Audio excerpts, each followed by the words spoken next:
അദ്ദേഹത്തിന്റെ ഈ കേസിൽ ജയിലിൽ നിന്ന് പുറത്തിറങ്ങുന്നത് വരെയോ അല്ലെങ്കിൽ 6 മാസത്തേക്കോ അദ്ദേഹത്തിന് ഹാജരാവാൻ സാധിക്കില്ല. അതിനുള്ള അനുവാദം നൽകണം എന്നുള്ളതായിരുന്നു. എന്തേ അത് അദ്ദേഹം എഴുതി വിയ്യൂർ ജയിൽ സൂപ്രണ്ടിന് കൊടുക്കുകയും വിയ്യൂർ ജയിൽ സൂപ്രണ്ട് പ്രോപ്പർ ചാനലിലൂടെ ജയിലിലെ രജിസ്റ്റർ രേഖപ്പെടുത്തി തിരുവനന്തപുരം കോർപ്പറേഷൻ തപാലിൽ അയച്ചു. തിരുവനന്തപുരം കോർപ്പറേഷൻ അതിനെ തപാലിൽ രേഖപ്പെടുത്തി സ്വീകരിച്ചാണ് മേയർക്ക് ഇന്ന് കൈമാറിയത്. അതോടൊപ്പം തന്നെ അദ്ദേഹത്തിന് ലഭിച്ച വിയ്യൂർ ജയിലിൽ ലഭിച്ച കത്തും ഇവിടെ എത്തിച്ചിട്ടുണ്ട്. അല്ല, ഇത് അവതരിപ്പിച്ചപ്പോൾ അദ്ദേഹം അതിനെ പിന്തുണച്ചതാണ് ഞങ്ങൾ കണ്ടത്. അത് അദ്ദേഹം കൈ ഉയർത്തി പിന്തുണച്ചു. അദ്ദേഹത്തിന് പിന്തുണച്ചു എന്ന് കൌൺസിൽ ആവർത്തിച്ച് പറഞ്ഞപ്പോൾ അദ്ദേഹം കൈ ഉയർത്തി തന്നെ പിന്തുണയ്ക്കുകയായിരുന്നു. അതുകൊണ്ടാണ്. ബാക്കി എന്താണ് എന്ന് അദ്ദേഹത്തോടും ചോദിക്കും. അത് അദ്ദേഹത്തിന് എന്റെ അഭിപ്രായം അദ്ദേഹം തന്നെയാണ് പറയുന്നത്. മേയർ എന്നുള്ള നിലയ്ക്ക് ഡയസിൽ ഇരുന്നപ്പോഴേക്കും അദ്ദേഹം സുഗതന്റെ അപേക്ഷ പിന്തുണയ്ക്കുന്നതായിട്ട് കൈ ഉയർത്താൻ മതി, കൈ ഉയർത്തി. അത് കണ്ടിട്ടാണ് അതുകൂടെ എണ്ണിക്കൂട്ടിയത്. ബാക്കി കാര്യങ്ങൾ അദ്ദേഹത്തോട് ചോദിച്ചു. അങ്ങനെയാണെങ്കിൽ ശ്രീകുമാർ എന്ന CPM കൌൺസിൽ വരാത്തതും അതുകൊണ്ടാണോ? ആരാ ചോദിച്ചു? ഉണ്ടോ?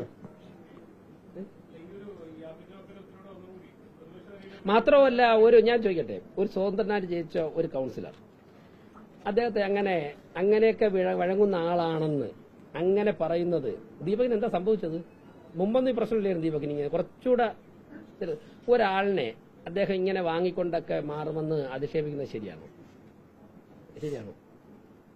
അല്ല, അതല്ല പറയേണ്ടത്. അവരുടെ വിഭാഗം ഒരു കൌൺസിലർ വന്നില്ല, അപേക്ഷ ഒന്നും പറഞ്ഞില്ല. അതെന്തു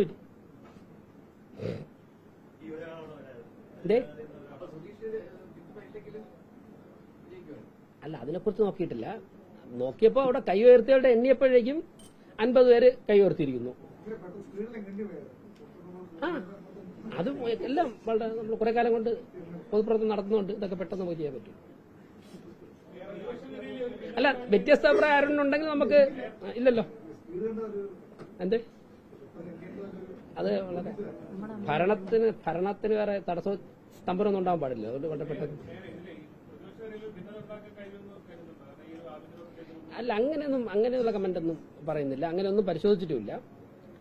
പിന്നെ സ്വാഭാവികമായിട്ട് ജയിച്ചു വരുന്ന ഞാൻ ചോദിക്കട്ടെ, നിങ്ങളുടെ ഇത് ഇപ്പോ പറയാൻ ഉദ്ദേശിച്ച വിഷയത്തിന് പുറത്ത് തിരുവനന്തപുരം കോർപ്പറേഷൻ രൂപം കൊണ്ടതിന് ശേഷം ഇന്ന് വരെയെങ്കിലും ഏതെങ്കിലും ഒരു അംഗത്തിന് വരാൻ അസൗകര്യം ഉണ്ടെന്ന് പറയുമ്പോഴേക്കും മേയർ അത് പറയുമ്പോൾ ഇന്ന് വരെ ഈ കോർപ്പറേഷന്റെ ചരിത്രത്തിൽ അംഗങ്ങൾ എഴുന്നേറ്റ് ഇത് എതിർത്തിട്ടുണ്ടോ?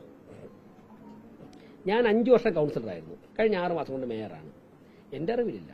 ഇദ്ദേഹം 20-25 കൊല്ലം കൊണ്ട് കൌൺസിലറാണ്. അദ്ദേഹം 15 കൊല്ലം കൊണ്ട് കൌൺസിലറാണ്. ഈ ഇരിക്കുന്ന എല്ലാവരും, ഞാനും രാധാകൃഷ്ണൻ ഇതിൽ ആദ്യത്തെ ടേബിൾ വരുന്നത്. ബാക്കി ഏറെക്കുറെ സജി ഗിരിയൊക്കെ ആശയം 8 കൊല്ലം കൊണ്ട് കൌൺസിലറാണ്. ഇന്ന് വരെ തിരുവനന്തപുരം കോർപ്പറേഷന്റെ ചരിത്രത്തിൽ ജയിച്ചു വന്ന ഒരാളിന് വ്യക്തിപരമായ അസൗകര്യം കൊണ്ട് വരില്ല എന്ന് പറയുമ്പോൾ അല്ല, അയാൾ വരാതിരുന്നാൽ എന്താ അതിന് അനുവദിക്കാൻ ഒക്കില്ല എന്ന് ആരും പറഞ്ഞിട്ടില്ല. ആ കീഴ്വഴക്കത്തിന് LDF തുടക്കം കുറിച്ചിരിക്കുകയാണ്. ഇനിയിപ്പോ ഏതെങ്കിലും ഒരു അംഗം സുഖമില്ല അടക്കി വേറെ എന്തെങ്കിലും ആവശ്യം കൊണ്ട് പറയുമ്പോഴേക്കും അപ്പുറത്ത് 50 പേര് എഴുന്നേറ്റ് നിന്നിട്ട് അനുവദിക്കാൻ പറ്റില്ലെന്ന് പറഞ്ഞാൽ ക്രിമിനൽ കേസിൽ പ്രതിയായിട്ട് കാപ്പ കേസ് ചുമത്തി ജയിലിൽ കിടക്കുന്ന വ്യക്തിക്ക് വേണ്ടി പറഞ്ഞതാണ്.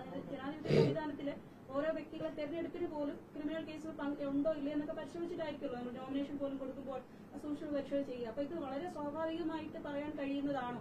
ഈ അസുഖം ബാധിതരായി അവധി ചോദിക്കുന്നവരുമായിട്ട് കമ്പയർ ചെയ്യാൻ പറ്റുമോ? നിങ്ങൾ അങ്ങനെ സ്വാഭാവികമായിട്ട് കാണണ്ട. അല്ല, അങ്ങ് സ്വാഭാവികമായിട്ട് കാണണ്ട. ഞാൻ മേയറല്ല, സംസ്ഥാന സർക്കാരിന്റെ സർക്കുലറും കൂടെ ഉണ്ടല്ലോ. ഞാൻ പറയുന്ന അങ്ങ് അങ്ങനെ കമ്പയർ ചെയ്തോളൂ. അങ്ങയുടെ പെർസ്പെക്റ്റീവിൽ ഇന്റർപ്രറ്റ് ചെയ്തോളൂ.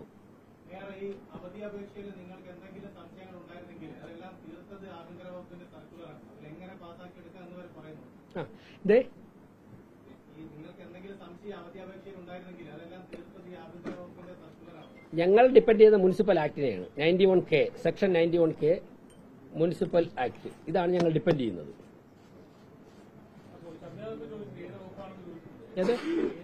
അപ്പൊ അദ്ദേഹം ഒന്ന് വായിക്കാതെ തന്നെ ഇവിടെ 91K അദ്ദേഹത്തിന് പറഞ്ഞു 91K എന്ന് ഞാൻ പറഞ്ഞു.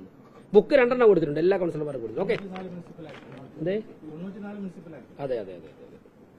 അപ്പോ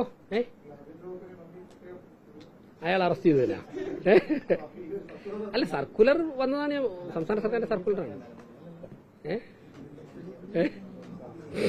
അത് നേരത്തെ അറിയാത്തതിൽ നിങ്ങൾക്ക് ഒരു വിഷമമുണ്ട്, എനിക്കറിയാം, അത് മനസ്സിലാക്കുന്നു. അല്ല എന്തായാലും സംസ്ഥാന സർക്കാരിന്റെ സർക്കുലറും ആക്ടും അനുസരിച്ചാണ് കോർപ്പറേഷൻ പ്രവർത്തിച്ചിരിക്കുന്നത്, സെക്രട്ടറി അനുസരിച്ചാണ് പ്രവർത്തിക്കുന്നത്.